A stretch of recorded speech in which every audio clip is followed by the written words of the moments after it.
Salut tout le monde et bienvenue dans cette revue de presse. Il y a des lendemains de matchs plus difficiles que d'autres, mais en ce moment ça devient régulier pour la presse marseillaise. Nul titre la Provence ce lundi, après la déculottée reçue par l'OM dans le classique et sa défaite 5-0 contre le PSG. Si Marseille avait été en capacité de faire plus que rivaliser avec Paris lors des deux premiers affrontements de la saison, le match d'hier est un dur retour à la réalité et il illustre parfaitement la période marseillaise. Les désillusions s'enchaînent et elles ne passent plus pour la presse locale. Les sous-doués de la capitale ont récité leur partition des dernières semaines et c'est loin d'être un compliment. La Provence parle même de honte intergalactique, comme si le score n'était déjà pas assez violent pour les Marseillais. Il faut rajouter les mots et les superlatifs farfelus. Largué tactiquement sans inspiration offensive et toujours plombé par des erreurs individuelles choquantes, les joueurs de Roberto De Zerbi ont vécu une soirée cauchemardesque au Parc des Princes. Il y a des noms qu'on retrouve toujours dans les mauvaises soirées et Leonardo Balerdi est quasi systématiquement le chef de file. Problème pour l'OM, c'est aussi le capitaine du club. Le naufrage de l'Argentin, un de plus. Il a été crédité d'un 2 sur 10 dans nos notes et on a eu du mal à lui trouver ces 2 points tant sa prestation a été cataclysmique. La Provence parle d'un naufrage, mais est-ce qu'on peut vraiment parler seulement de naufrage quand le capitaine marseillais se retrouve impliqué dans au moins 3 des 5 buts du PSG? Les mots manquent pour décrire le niveau de Léo Balerdi. En revanche, l'équipe parle de majesté pour décrire Ousmane Dembélé.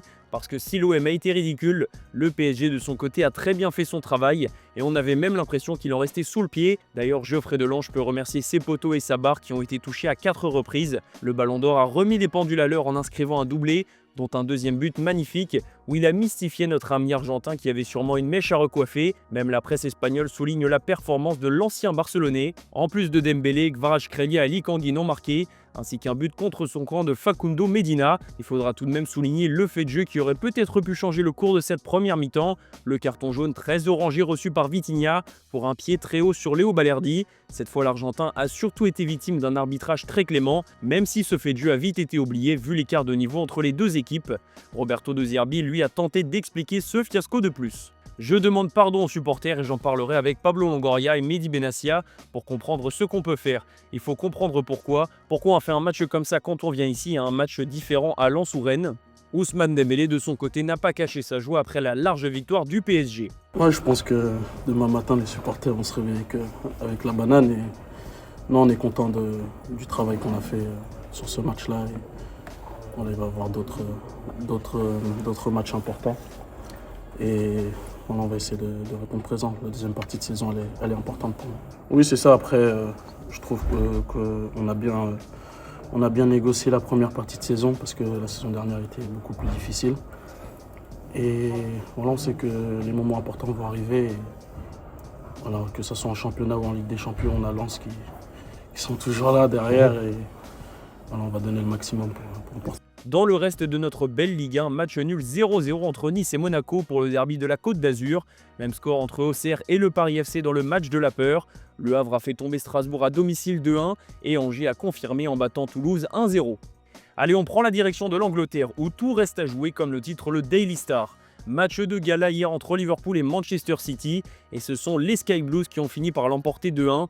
Dominique Szoboszlai a ouvert le score d'un coup franc exceptionnel, encore un, avant que Bernardo Silva n'égalise et que l'inévitable Erling Haaland inscrive le but de la victoire sur penalty dans le temps additionnel. City a pris 3 points capitaux dans la course au titre. Cette victoire permet aux joueurs de Pep Guardiola de rester à 6 points d'Arsenal. Tout autre résultat aurait sûrement donné un avantage quasi décisif aux Gunners. De retour dans la course, écrit la presse anglaise, car ce succès, Manchester City est allé le chercher avec son talent, mais surtout avec son expérience. Dans l'enfer d'Anfield, il a fallu être solide mentalement pour inverser la tendance alors que Szoboszlai venait de tromper Donnarumma.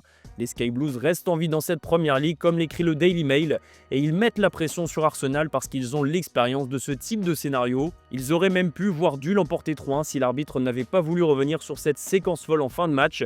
Alisson étant monté, Ryan Cherki a marqué dans le but vide, sauf que la frappe était tellement molle que Szoboszlai et Haaland ont lutté pour rattraper le ballon. Tirage de maillot, chute, on a tout eu, mais le but a fini par être marqué, sauf que l'arbitre de la rencontre a préféré l'annuler et donner un carton rouge au milieu hongrois, une décision contestée y compris par les joueurs de Manchester City et Pep Guardiola. Résultat, les Reds n'ont pris que 2 buts, mais leur milieu de terrain sera suspendu. Cap sur l'Espagne où le Real Madrid continue sa chasse derrière le Barça. Les coéquipiers de Kylian Mbappé ont battu Valence 2-0 à Mestalla, grâce à des buts d'Alvaro Carreras et de Mbappé évidemment. C'est un Real victorieux mais qui ne progresse pas comme l'écrit le journal AS. Alvaro Arbeloa devait composer sans Jude Bellingham et Vinicius Junior, mais la prestation des Madrilènes est loin d'avoir convaincu tout le monde. Kylian Mbappé lui a fait son job en marquant un but de plus. Il a aussi eu une petite altercation avec le 4e arbitre. La séquence fait déjà le buzz sur les réseaux sociaux, puisqu'on a pu voir une vidéo où l'ancien parisien ne se prive pas d'insulter l'arbitre. Mbappé a voulu s'expliquer au sujet d'un hors-jeu, et l'arbitre lui a dit de venir en parler à l'intérieur, sauf qu'il ne l'a pas suivi. Donc derrière, Mbappé s'est agacé et a lâché en français dans le texte « Tête de bite va ». Et juste avant la reprise du match, une autre séquence a été filmée dans laquelle le capitaine de l'équipe de France dit que les arbitres sont des bouffons. Voilà, fini le Real Madrid, parlons du Barça et d'Hansi Flick. Les élections pour le poste de président du Barça sont imminentes et Joan Laporta sera de nouveau candidat. Mais si jamais Laporta perd face à Victor Font, on a déjà la certitude que Deco quittera son poste de directeur sportif et possiblement Hansi Flick. Le technicien allemand apprécie sa collaboration avec Deco et s'il venait à quitter le club, cela pourrait remettre en cause son avenir. Petit tour en Allemagne, Boom Boom Bayern titre le journal Bild. On a pensé que les Bavarois allaient peut-être douter après le succès de Dortmund samedi. Ils ont rapidement rétabli l'ordre. Victoire 5-1 du leader de la Bundesliga contre Hoffenheim. 3 points de plus pour le Bayern qui reprend donc une avance confortable sur le BVB. Le grand bonhomme de cette rencontre s'appelle Luis Diaz. Le Colombien a inscrit un triplé et a reçu la note de 1 dans le journal allemand, l'équivalent de la meilleure note chez nos voisins. Comme toujours, Harry Kane a fait trembler les filets lui aussi, en inscrivant un doublé sur penalty. Un succès 5-1, la hype Hoffenheim éteinte et des attaquants qui marquent. C'était une soirée parfaite pour le Bayern Munich qui se donne de l'air. On va finir cette revue de presse en Italie où l'Inter Milan n'a pas manqué l'occasion de creuser l'écart en tête de la Serie A. Les Nerazzurri ont écrasé Sassuolo, un large succès 5-0 et une prestation énorme des attaquants interistes. Lautaro Martinez, Marcus Thuram, Jan Bissek, Manuel Akanji ont marqué et même Luis Enrique a réussi à faire trembler les filets. Ça fait désormais 8 points d'avance pour l'Inter, même si l'AC Milan a toujours un match de retard.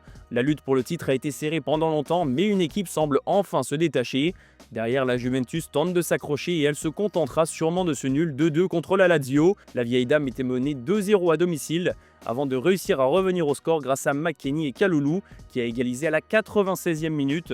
Un point obtenu au bout du bout, mais qui maintient la Juve à la 4e place du classement.